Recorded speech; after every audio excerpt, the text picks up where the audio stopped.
official. Oh, got it.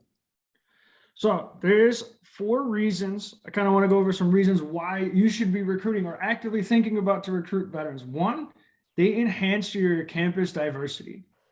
2, they have access to some financial aid benefits that are really key for your university. 3, their academic success into the, while they're at school, right? And then their post-graduation outcomes. Right, those are the big 4 reasons why you should. We'll kind of go into how to, where to find veterans, and those things. But a quick little background about myself: I did serve in the United States Marine Corps. I was in the reserves from 2010 and got out in 2018. I was an infantryman when I got out. I was a sergeant or an E5, and then I came here when I was at St. Francis in August. I was actually certified to be a certifying official. So I help certify student benefits. I help them. I usually tend to talk to a lot of veterans, get them on the phone, and those kind of things too, right? So let's kind of dive a little bit into how, student veterans itself, like, enhance your campus diversity. So 62% of your veterans are first generation college students, right? So there's a lot of intersectionality between, student veterans, because we got to think about it. A lot of those veterans kind of come into, I don't know what I'm going to do after high school. I'm just going to go right into the military to help pay for it, right? So they don't know where to go. And that's why you see about 62% versus 43% that are non-veteran. 39% of those students are Pell eligible, right? So 39% of the incoming veteran students, whether they go to the community college side, the public, right, they are Pell eligible. They're also 18% are Black or Latinx, okay, compared to about 14% that tend to go to college. Again, that's based on the recruiting side, right, going from high school when all the military recruiters come in, okay, and they tend to recruit more minority students. So that's why you do see more Black and Latinx student veterans. They're also the traditional age of those students. So 15% are between the ages of 18 and 23 years old. That's what we would consider your traditional age. So I would be considered a non-traditional student in the sense of I didn't go from high school right into college, but in the world for the veteran side, I'm considered one of the traditional age students because I was 19 when I went into college, right? Versus 85% are between 24 and 40 years old. That's because those are the students that either just came off of active duty and retired out of 20 years. They could have gotten their 4 years, maybe 5 years. And now we're going to decide to go back to school and start using their benefits, which we'll kind of dive into a little bit later. The other part, if they are coming out of those schools, and this kind of plays into the dynamics later on into some of the challenges that veterans face, is that 47% of student veterans have children or dependents. 47% of them are also married. So now they're trying to juggle going to school and have a family at the same time. So those are some of the biggest things that they help with, diversifying your campus. So when you talk about, hey, I want to increase my first gen population, a student veteran will be able to do that. I want to increase my minority students here.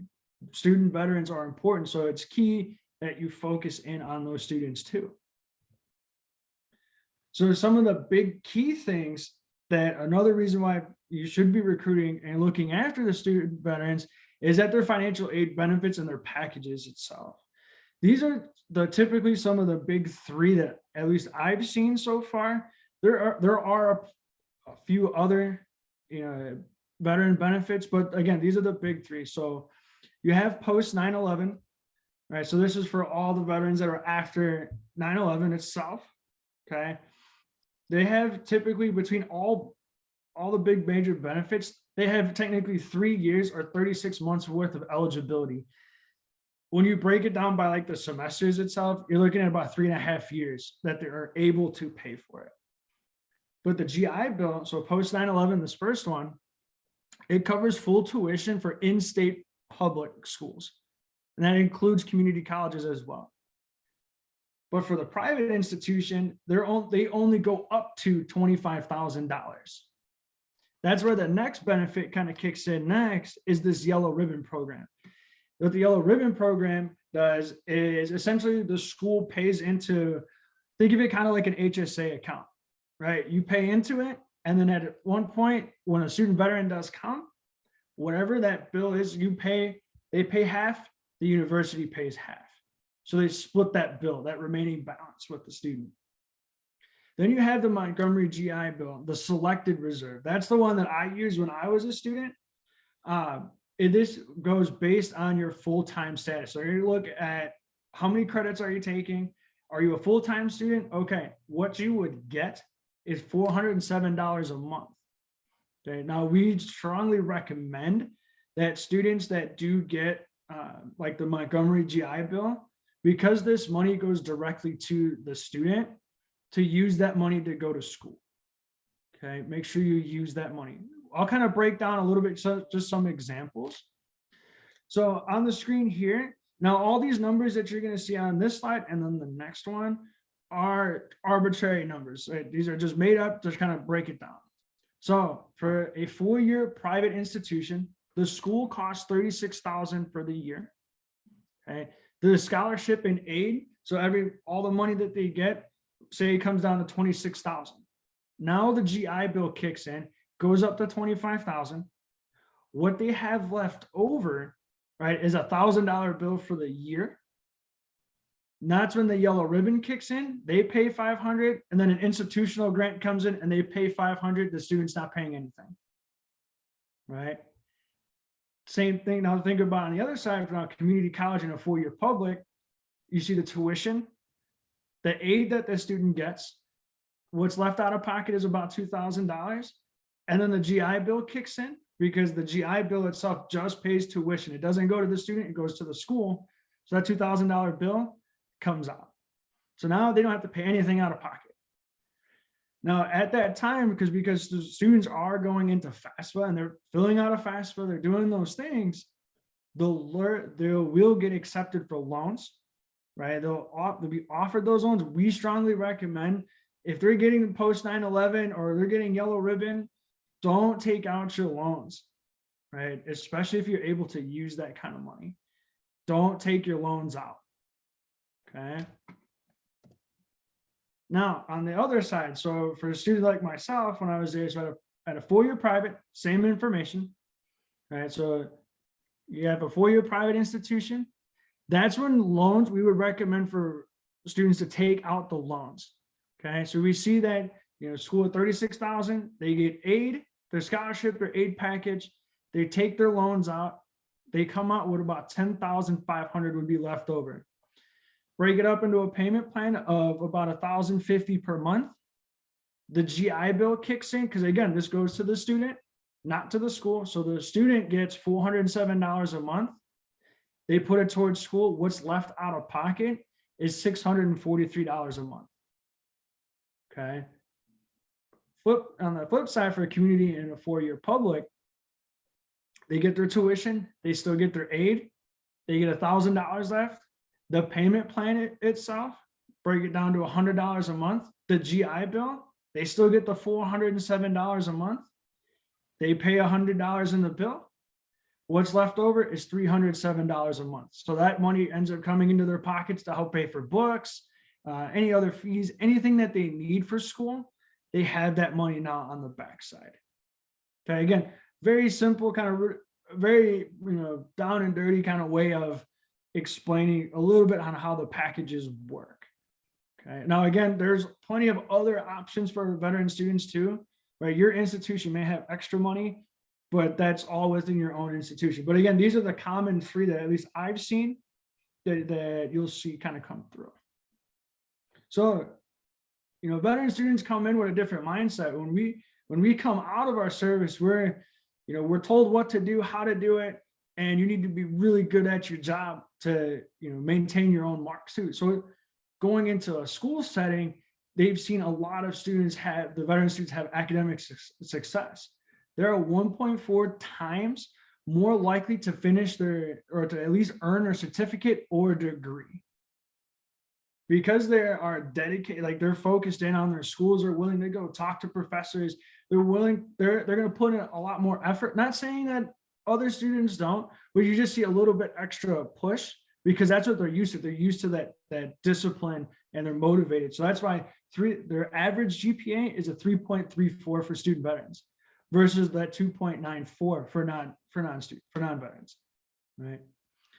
21% of those students, of the student veterans, they earned a bachelor's degree, they move on for another degree.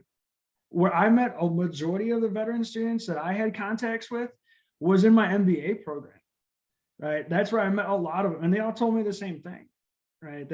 I was able to get my bachelor's. Now I wanted to get my master's degree. They were motivated to keep going. Okay, so you get to see a lot of that motivation, that discipline to be successful. Roughly about 60% successfully complete their degree or certificate, right? That includes from if they go for an associate's, they go to a bachelor's, they go to their graduate degree. 60% are at least finishing it out. Now they have a persistence and completion rate of about 72%. So once they get started at your institution, they tend to stay. They tend to stick it out, okay, to make sure they get to graduation. Once they graduate, they're more likely to find a job right away. That's why we've seen, and in some studies, there's about 9% or about 8.8% of student veterans are unemployed, meaning that they're finding those jobs right away as soon as they graduate. Now, the reason this little formula here is that loyalty plus collective responsibility equals a generous donor. What that means is, I was talking to Tina prior, and the one thing that she loved when it was her time, when she was in, was that camaraderie. We loved it. Same thing for me. I loved every minute. You told me tomorrow, and the guys that I served with, if you told me tomorrow, we all got to get together and we're going to Afghanistan, I would drop everything I'm doing and go in a heartbeat. Like that's the kind of loyalty that they have. So if they see at your institution that you have the support systems for them, you're willing to work with them, they're going to be loyal to that institute, to their alma mater. They're going to have that responsibility that, hey, this school helped me. I'm going to help the next person out. I'm going to then donate money. I'm going to become that donor. So now they've done the full circle in higher ed. Okay. But what are some of the challenges? Now, I know some veterans do come home, right? And when they transition from active duty to civilian life or reserve drill weekend to back to school again, there are some challenges in there. So some of the social relationship problems that we've seen is they have a lot of loss of patience with, their non-traditional peers, the regular student, right? A student stresses about, I have to turn in a 5-page paper.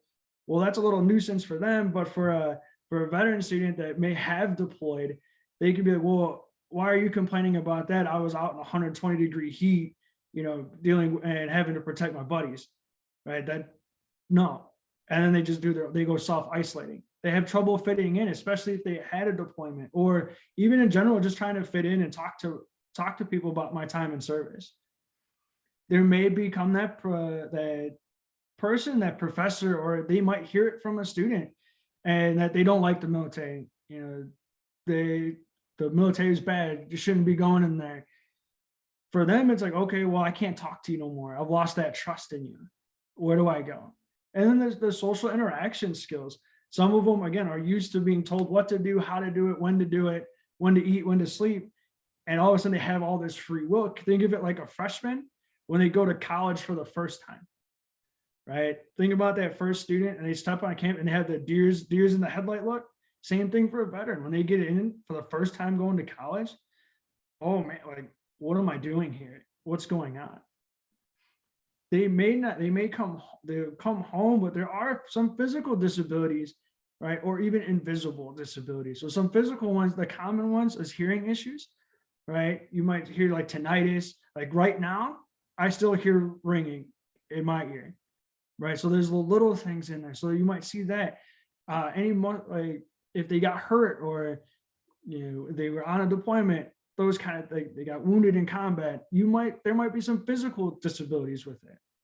The more bigger ones are the invisible wounds and the ones that they don't see. So that's your post-traumatic stress disorder, your TBI, that your issues on that mental health side. Well, how can you help, right? And be there for the veteran itself. How can you do that? Okay. One, meet with your veteran certifying official. Come talk to me. Come have a conversation with them in financial aid, or if they have their own veteran resource center, go visit and go talk to them. Ask them questions, basic questions like, okay, explain to me how the GI Bill works. So this way, when a veteran does come in, you can talk to them just in case if I wasn't in the building, I want to make sure there's somebody on staff that can help, right? So that's a great place to go find that resource and somebody to talk to. If there's a student veteran organization on your campus, right? If there is a student organization, go ask, hey, can I come stop in for a meeting? I just want to talk to you, right? Go talk to current student veterans. Ask them, how has your time been? What's your transition been like? Right? Just ask honest questions. We want to be treated just like everybody else. Yeah, we had an extra experience to it, but just talk with us, have a general conversation. Right? What was it like? How can I help you? What more resources do you need? Okay. Where to recruit these veteran students at? A lot do come from those community colleges, right? They are a lot in the community colleges. If you're going out there for those that are full-year public or private, and you decide to go to your community college visits, right? And you're trying to recruit your transfers, go in, stop in and talk to the Veteran Resource Center. Ask them like, hey, can I just come in and sit down and do some recruit a table visit? Right? Go in and do a table visit with them and try to see if you can go out to any of their events they have. If you're able to, go on to some military bases if you have a chance. I know some bases, they usually have an educational center on base that you can easily go in and have a conversation with somebody. And you might be able to go in and present. I know at least at one point when I was during my time, we did have somebody come in and they didn't represent a particular university. They came in and just talked about what can you do after your time in the service, right? Once your service is up, you can go to college. Here are your benefits. Try to get in and talk to those things, right?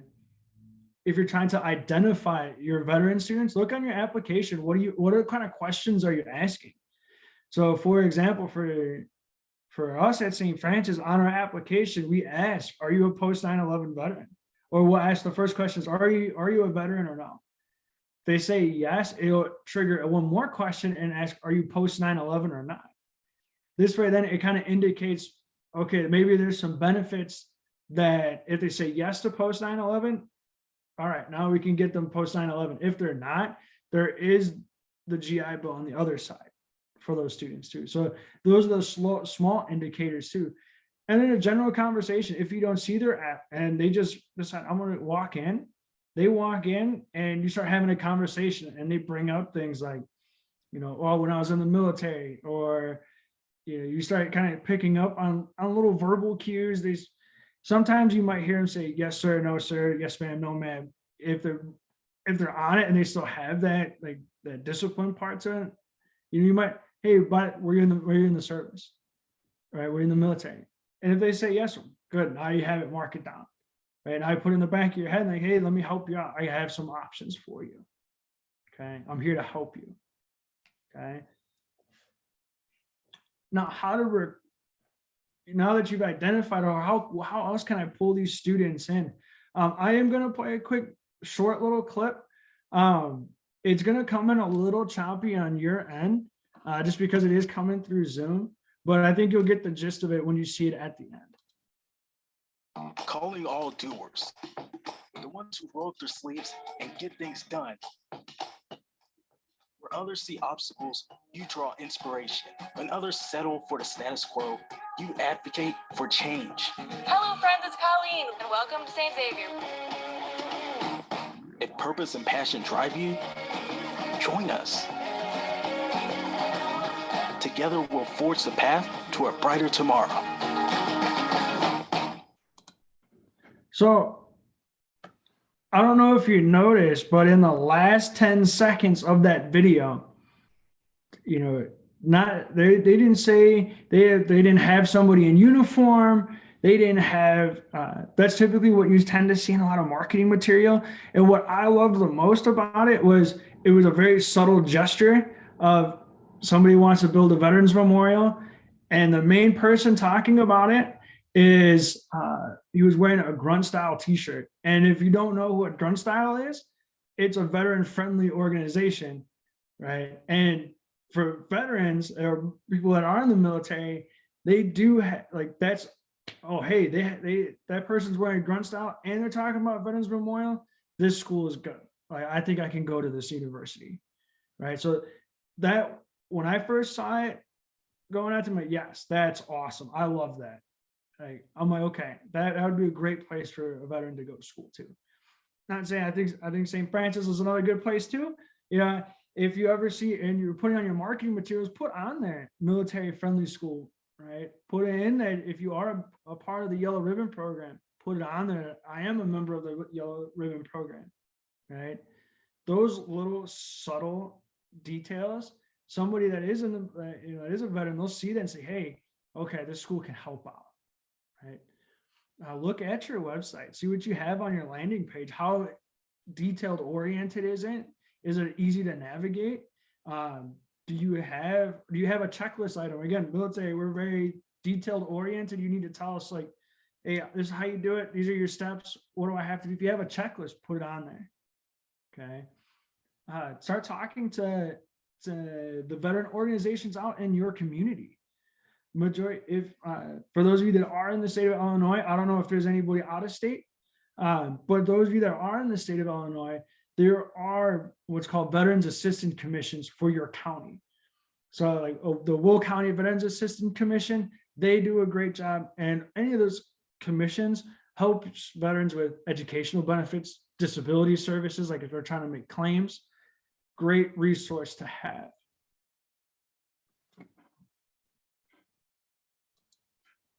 These are just a few of some of the veteran organizations that you can go tap into. So like I said, at the bottom there, there's a Veterans Assistance Commission of Will County. Again, each individual county has one. Now, if there's any student organization, I would tell you to definitely get involved with that you can help recruit from, and most veteran students know, is SVA, Student Veterans of America. Right, that organization, they have a bunch of different resources. I highly encourage to go onto their website and take a look at what kind of resources they offer their students, right? So you can see if you're recruiting for them, right? The Warrior Scholar Project, they do an amazing job too. They have a 2-week boot camp to help transition veterans out. So it's like a 2-week, think of it like a 2-week bridge program. It's essentially what the Warrior Scholar Project is. The Posse program, they have a specific posse group just for veterans. So they're able to get together. And again, it builds that camaraderie.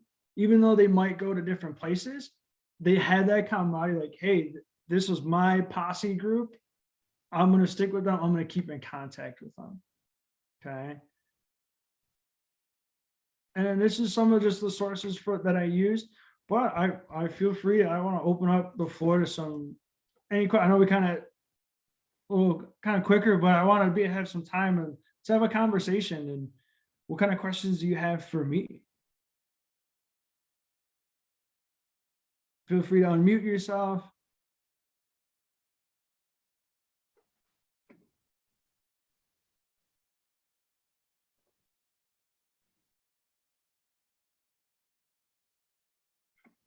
See, it looks like there's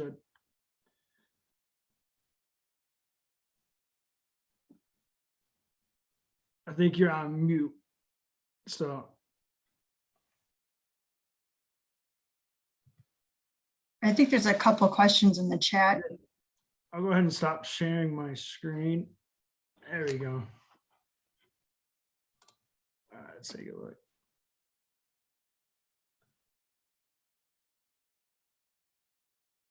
So the first one is, how can these resources help students who had parents that serve in the military? Good question. So as a part of most veterans, they can transfer their benefits if they haven't used up their benefits at all. Okay, so if they haven't used their benefits, their GI Bill, they can transfer that over to their children or their spouse, and then they can use that as well. So there is a way for them to move it around. Good question. Hannah asked, as a traditional residential campus, we work mostly with dependents of veterans. Any suggestions to work with those families? Yeah, so some of the biggest things when you work with those families is just showing to the veteran themselves that we're going to take care of your child. We're going to be there for them. We're going to help them. Let me get you to the right contact to be able to use their benefits correctly. How can we do this? Because again, the biggest thing is if you can show that I'm going to take care of your child. It's with any student, but with veterans particularly, if you can take care of my own, I'm going to help take care of you, right? If they see that, okay, I'm going to help you. Okay, so that would be some of the biggest things I would recommend is just, be there for the student, help guide them, right? Show them these are the resources that they have available. So someone asked, what are some of the misconceptions that are with veteran students? Right. So some of the biggest ones that I've seen has been that we're all mentally unstable. We all have PTSD. We've all seen stuff. No, I'll give for myself. I never deployed. I never went overseas. I did not see combat, but I still have been asked that question before. Have you deployed? Have you seen combat? Right. No, I've never seen any of that. For some people, it is a triggering experience. So if you ask that question to them, for them, they might start reminiscing back to it. That is some of a question that you can ask. It depends on how the conversation's going. Okay. That it's more so, just kind of be ready for that. Some of the other biggest misconceptions too is, we like to yell. I'm trying to think of some other big misconceptions and stuff that at least I've heard. That's probably the biggest one is definitely that we all have some mental health issues going on, like severe ones. At least that's what I've picked up on, even when I was still in school itself. They ask, what do you have to do as an institution to receive a military-friendly designation? So a couple of the biggest things with that is, once you've enrolled, it's enrolling the veteran student and making sure they graduate. So that's the biggest part, is making sure that you're retaining them and getting them to graduation. So those are some of the biggest things that help get that military, that friendly designation itself. Definitely one of the good company, if you can reach out and talk with them too, is College Recon. College Recon is a great resource in the sense that it helps you recruit per se, is seeing like, how are you doing with veteran students? How are veteran students finding you?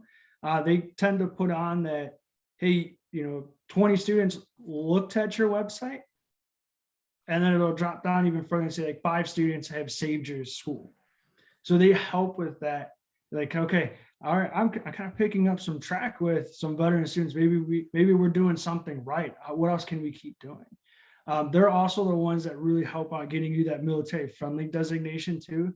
But a lot of that does come from your USA News on all the big polling companies. They do that. They do a lot of that too. But if you can get a veteran student, if you can retain them and get them to graduation, the more you do that, that'll help get you that military friendly designation. So at Indiana State, we offer in-state tuition rates to children of active duty veterans. Chapter 35 is another source of VA funding for dependents of 100% permanent and total disability for totally disabled veterans. Yes. So Chapter 35 is one of those extra benefits that veterans do have access to. essentially, if they have 100% disability, they're able to pass that on to their dependents, so then their children can use that money. Good point. Is there anything that can be offensive when you are talking to veteran students? Again, there are some people don't like, thank you for your service. Some don't, some do. I know for a while for myself personally, I was kind of torn between someone telling me thank you for my service, but I never did anything. I took my services. I didn't deploy. I didn't go overseas. I didn't see combat. I didn't do that part to it. But it wasn't for years after more reflection and talking to people, ask, no, I did do something. I did something. Right. So no, thank you. And then I think about everybody else, hey, all right, for those that didn't come home, I'll take that on for myself. So it really depends. The deployment one, that's usually a big one. Some people don't like to talk about it. Some are okay with it. Some of the big offensive stuff that I've seen and heard. So Indiana also offers state financial aid packages for children of veterans who listed Indiana as home of record when they join the military. This gives their children a tuition exemption to Indiana public universities. There may be some families who settled in Illinois after serving their country whose children might qualify. So yeah, some states have different things, different benefits for veteran students. Illinois has one called the Illinois Veterans Grant. So the Illinois Veterans Grant works solely for public institutions, and they help pay for school as well. It works almost like a GI Bill. For the Illinois Veterans Grant, you got someone else who wants to add something in there.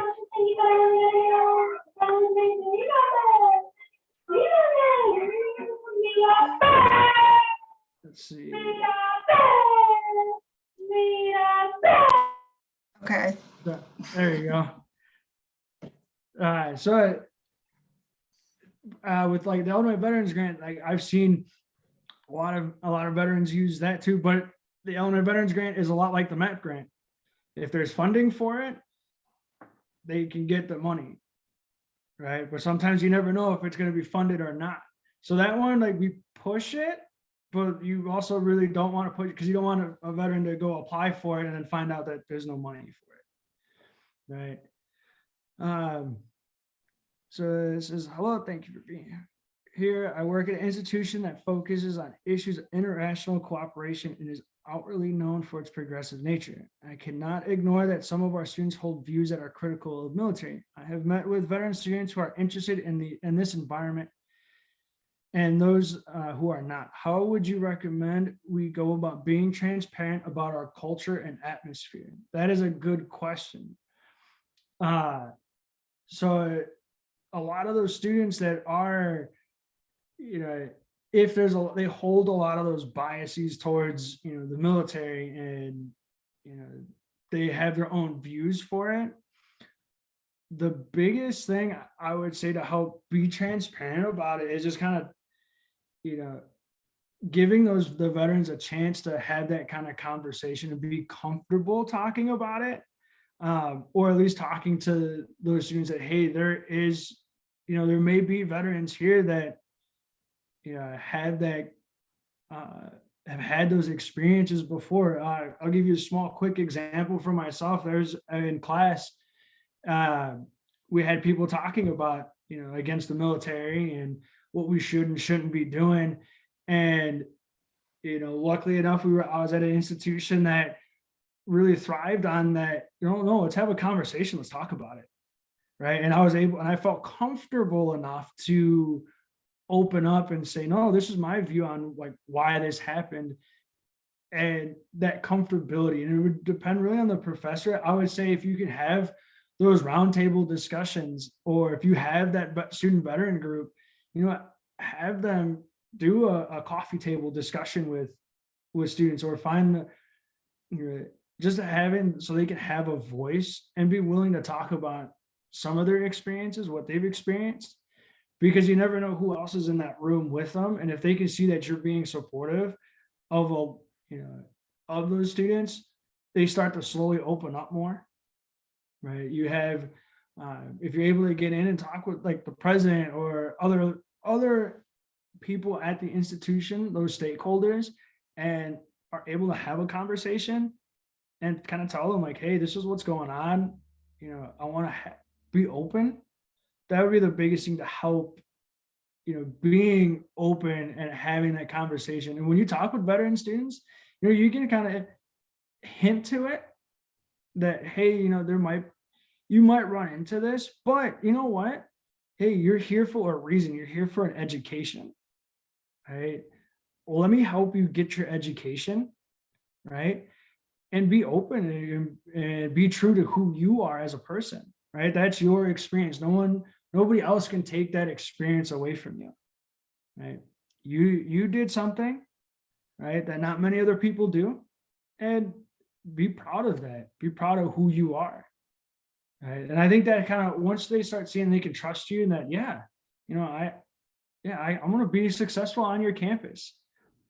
Right? That would be the biggest way to help cultivate that and be more transparent. So then there's, at what point would you suggest admissions counselors refer students to our military and veteran centers staffed by all vets for support services?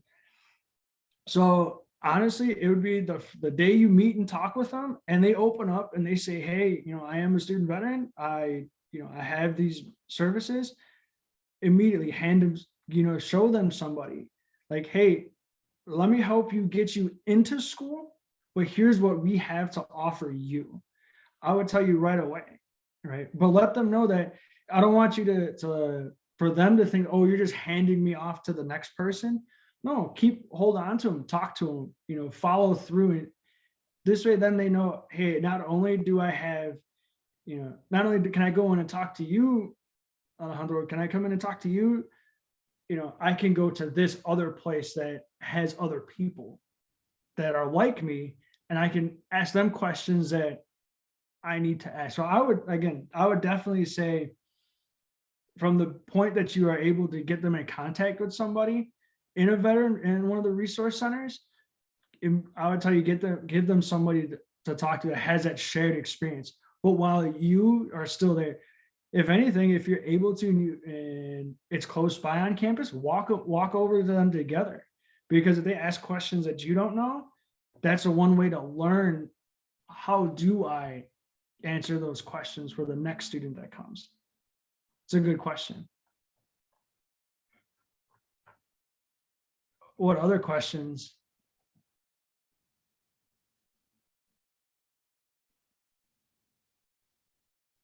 Have most of you worked with veteran students before?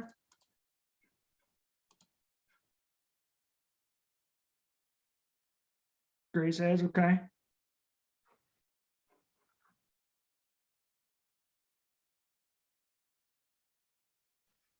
Okay, so it seems a lot of people have some experience with it.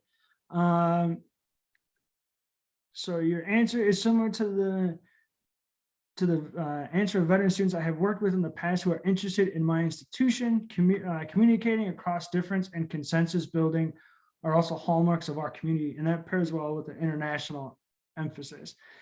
Yeah, definitely having that perspective and being able to just be open and honest.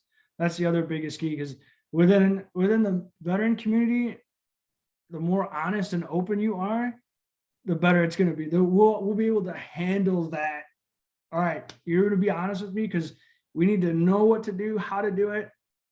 And sometimes we don't need all the fluff, right? Sometimes we just don't need it, but that's okay, right? And that's the most important part too.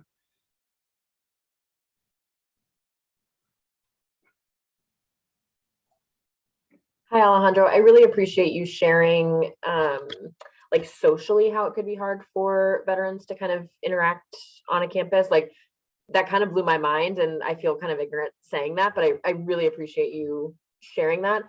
I know you shared like ways that, are helpful to get involved, but I'm curious, like, what are some success stories that like you've seen kind of in your community, or suggestions that you might have, certainly outside of like this, student veterans groups on campus and things like what are some other examples that you might give in terms of like us as admission folks, like how we can kind of help like lay the groundwork for a successful transition for a veteran student? Yeah. So a couple of the biggest ones, for myself, at least, I've talked with, there's really two big veterans that I remember. One girl, she ended up not enrolling at St. Francis, and I wish I was able to get her, but she had called and it was in between time she was free. And I talked with her and just having that honest conversation with her. And when I was able to open up to her and I told her who I was, she felt, and explain to her about the university, explain what you can do with your benefits, right? Because again, we are admissions counselors. Yes, we want them to come to our institution, but at some point, like, here, let me counsel you, let me help you. Where can I get to the next place? So we were talking and I told her, these are the options, that this is what you have. And at the end of the conversation, she goes, it was nice to actually talk to somebody that understood where I was coming from. I had that same perspective. The last I heard from her, she did end up enrolling at another school when she did get out. So that was the last I have heard from her per se. I had one student that actually ended up working with my dad. He was a Marine Corps guy. We were talking, and he started at St. Francis, and he kind of fell off. Like, we don't know what happened.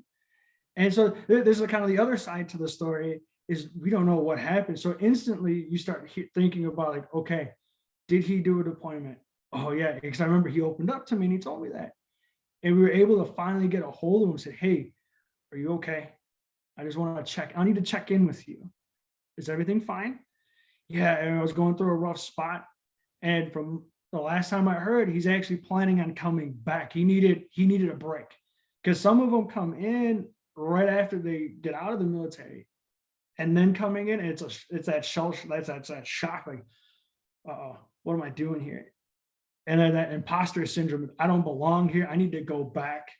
And that's the one thing we don't want, is some may feel that way, and you're not going to save everybody and they're going to go back, right? And it's just showing that, hey, I'm here for you, and kind of show them that camaraderie, even if you were never in, is that, let me help you, I'm here for you, I got your back. Let me walk you over to our veteran resource center. Let me get you in contact with our president of that club. So those are a couple of like the biggest examples that I have that really stick to my mind of helping those students out. No, that's super helpful. I appreciate you elaborating. I think what you're saying, because I am not in the military, I don't have family, so it's not a foreign concept, but I don't want to say the wrong thing. I don't want to alienate anybody, so Yeah, I think you say, but I am a good support person. So like knowing that that's something that resonates with this community, I think is helpful and encouraging for sure. So I appreciate you sharing that. Thank you. You're welcome. You're welcome. What other questions are out there? I was just going to add, when you mentioned the social interactions part and the loss of patience, I really related to that. And the closest thing I can compare that to is, if anyone has watched all of the Lord of the Rings, all three of those movies, you go through the river and the orcs and all the things that have happened to them, and they come back home and they're in a tavern at the end, and they're, everyone's kind of ignoring them or just carrying about with their own lives. And they're celebrating a giant pumpkin. And they just look at each other like, where am I? That feeling right there, that was it. Like, you're at home, but it feels totally different. Everybody around you is still the same, but you're not. But you're still, you are still a person. And when I went to U of I after I got out of the military, and there's a student in front of me who got a speeding ticket, and she was laughing, and, oh, my dad will pay for it. That's where I felt that loss of patience. And I was like, whoa, why am I so upset about this? And I think connecting with the other veterans, working in the Veterans Financial Aid Office, that really kind of helped me feel a little bit more sane again. Like, yeah, these people, the priorities just seem very different when you first come back out. Yeah, Again, I've seen that same thing too. And I know your experience was, if it was on, your experience was on active duty. Mine for the reserve side, we go 1 weekend a month, 2 weeks out of the summer. Sometimes our drill weekend, I've had to tell my teachers like, hey, I have a test coming up and I have to go to drill that weekend. We need it. We're going to have to move it back. Majority of professors, they're pretty good with it. Or, hey, I have to do that, can I make it up? But I know when I came back after drill, you go, I'm a civilian. I got to go put my military hat on. And then you come back and then it becomes all right, I got to try to basically reassimilate back into back into it again. Yeah, and I would add, I did not see combat, so I'm not trying to say anything like I did, but it was a life experience that changed me. And I think anyone that's been through something like that could relate to that moment. Yeah, when you go from working 24/7, being told what to do, how to do it, why you're doing it, to all right, here you go. Here, welcome to class. Good luck. Here's your paper. Write about it. Like it's wait, what do you mean I have to do these things? No, I appreciate that and that experience that you had too. So there's another question that came in. Do I have to be a veteran to recruit well? And what if we don't have a veteran in our office? Good question. So, kind of what I mentioned with Grace, like, no, you don't have to be a veteran to recruit well. It just adds on that little extra push to it that you have that experience with them. But as long as you show that, hey, I'm here for you, I can get you to the right resources, right? Let me help you. Okay. If you don't have a veteran in your office, I would say try to talk to somebody in that veteran resource center and ask them like, hey, could you come over and train our staff on what it's like to talk to veterans or what kind of benefits they have? So that would be the biggest thing too. If you have good contacts with that resource center, ask them, can you come train us on how to talk to veterans or what is available to them? That's a good question. So from my experience, there's a lot of initial barriers. For example, our institution would classify vets as transfer students based on just having a JST transcript, but that transcript often doesn't transfer academic credits over to meet admissions requirements. I see a lot of frustration here because we require it, but it won't get them in. Then students have to work with their high school transcript, which just presents a huge barrier since those are often so old. I see a lot of people just getting fed up with the process and advice on how to navigate that. I know this is institution specific. The biggest thing is if you find out that the student doesn't meet the requirements to be a traditional freshman in that sense, and they're going to be labeled a transfer student, and let's say they don't meet the freshman requirements, be upfront and honest with them and tell them like, hey, this is what's going on, but let me help you get to the institution, right? Let me help you. Here's our transfer guide. Here's that academic degree plan. This is what you would be taking. I want to make sure you're bringing the right credits over. Let me help you. That would be the biggest thing is saying that. I would, kind of tying into the next question is, would you help them go to to get to the community college level? Yeah, I would. I would definitely, if you know that they don't meet the freshman requirements to get into your university or your institution, get them in contact with somebody from a community college. That would be the biggest to help them to make that transition later, because they'll remember that and then come back to your particular institution. Good questions. Rachel, did I say that right? It's Rochelle. That's okay. Rochelle? I answered to Rachel as well. Okay. I'm sorry. So to that question, my suggestion is, depending on what your admission requirements are, like, for example, we don't require the joint service transcript as part of their application file.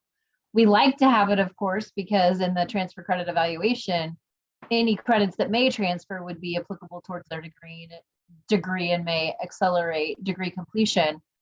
So that would be one suggestion, if you can not have that as part of your process. And if and I don't know what your definition of transfer student is, but like ours, for example, is any student that takes college credit post high school graduation date. So like a JST transcript may be the military credit only, or if it's, you know, CCAF from Community College of the Air Force or any other actual college that they took credit for while in the military, you would have a transcript specifically for that school as well. The other thing I wanted to mention was just to piggyback off of what you just said, Alejandro, about if they don't meet the direct from high school entering first year student requirements, and they don't meet the transfer requirements because they really don't have college credit yet, or if they do, it's below admissibility. I do that exact same thing where it's like, okay, we're not admissible to Drake yet, but let's connect you with the community college locally or wherever they may live to strengthen your application file to be, you know, our local community college is DMAC, Des Moines Area Community College. So it's like the DMAC plan. Like, this is what we need to do and get X amount of credits. And more times than not, they do come back because you vested in them, you helped them, you connected them with that academic advisor at that community college and help them make the plan of what they need to do of those next steps. So I just kind of wanted to reiterate that, and the very clear path of the first year requirements or the transfer requirements, or do we need to make that plan? Oh, thank you for that. Thank you for your input too. I appreciate that, Rashad. I think we're slowly coming up on our time. What other questions are out there? Actually, it is time. Oh, It's time already? 3:50, so the next session's at 4. If you want to join it, I don't need to end this meeting just yet. And Okay. if anyone has any other. Yeah. I mean, if that's it, I wish you all nothing but the best. If you need anything, I know we're going to get the slides, so you'll have my contact information. So feel free to reach out if you have any other questions, okay? You all have a wonderful day. Stay warm.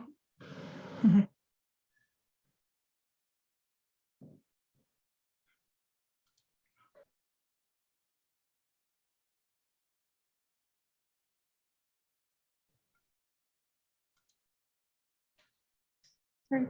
Thank you very much. No problem. Have a good one, Tina. You too. Bye.